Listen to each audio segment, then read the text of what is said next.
নমস্কাৰ, মই আমাৰ চেনেললৈ আপোনালোক সকলোকে স্বাগতম জনাইছোঁ।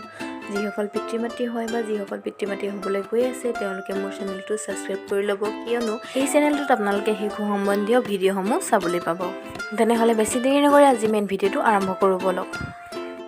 যেতিয়া এটি শিশু লাহে লাহে ডাঙৰ হৈ আহে আৰু ডাঙৰ হোৱাৰ ফলত শিশুটিৰ দেহত বহুতো পৰিৱৰ্তন আহি পৰে আৰু তাৰে ভিতৰত এটা পৰিৱৰ্তন হৈছে দাঁত ওলোৱা। হয়, আজি এই ভিডিঅ'টোত এটি শিশুৰ দাঁত ওলোৱাৰ সঠিক সময় আৰু কি কাৰণেনো দাঁত ওলোৱা দেৰি হয় আৰু কি কৰিব লাগিব সেই বিষয়ে আলোচনা কৰিম।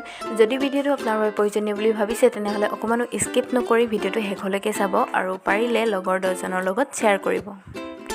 নৰ্মেলি এটি শিশুৱে যেতিয়া 5-6 মাহত ভৰি দিয়ে তেতিয়াৰ পৰাই দাঁত ওলোৱা প্ৰক্ৰিয়াটো আৰম্ভ হয় আৰু প্ৰথমে তলৰ পাৰিৰ 2টা দাঁত ওলায় আৰু তাৰ পাছত বাকী দাঁতবোৰ ওলাই লাহে লাহে সম্পূৰ্ণ হয়।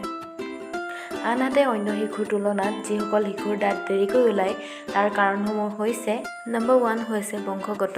হয়, আপোনাৰ ঘৰত বা আপোনাৰ বংশত যদি দাঁত কাৰোবাৰ দেৰিকৈ ওলাইছিলে তাৰ কাৰণেও আপোনাৰ শিশুটোৰ দাঁত দেৰিকৈ হয়তো ওলাব পাৰে, সেইবাবে বহুত বেছি চিন্তা কৰাৰ প্ৰয়োজন নাই।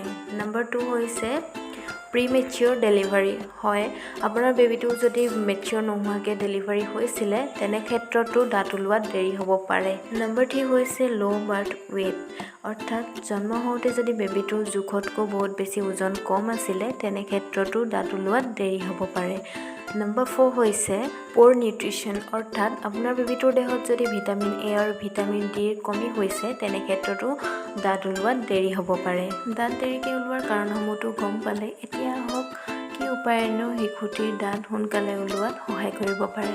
নম্বৰ 1 হৈছে উপযুক্ত খাদ্য। হয়, মাতৃৰ দুগ্ধ খোৱাৰ উপৰিও শিশুটিৰ বয়স অনুপাতে গাখীৰে বনোৱা কিছুমান পাতলীয়া আহাৰ শিশুটিক খুৱাই থাকিব লাগে, কিয়নো যাতে শিশুটিৰ দেহত ভিটামিন এৰ কমি নহয় আৰু ভিটামিন ডিৰ বাবে ৰাতিপুৱাৰ যিটো কুমলীয়া ৰ'দ হয় সেই ৰ'দটোত শিশুটিক অলপ সময় উলিয়াই ৰাখিব লাগে।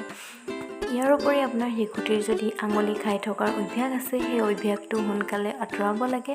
ইয়াৰ ফলতো সোনকালে দাঁত ওলোৱাত সহায় হ'ব আৰু এইটো মন কৰিব যাতে শিশুটিৰ মুখৰ ভিতৰ ভাগ সদায় চাফা হৈ থাকে। আজি ভিডিঅ'টো ইমানেই আছিল। যদি ভিডিঅ'টোৰ পৰা অকণমান হ'লেও সহায় হ'ল তেনেহ'লে like, comment, share and subscribe কৰি ল'ব। Thank U.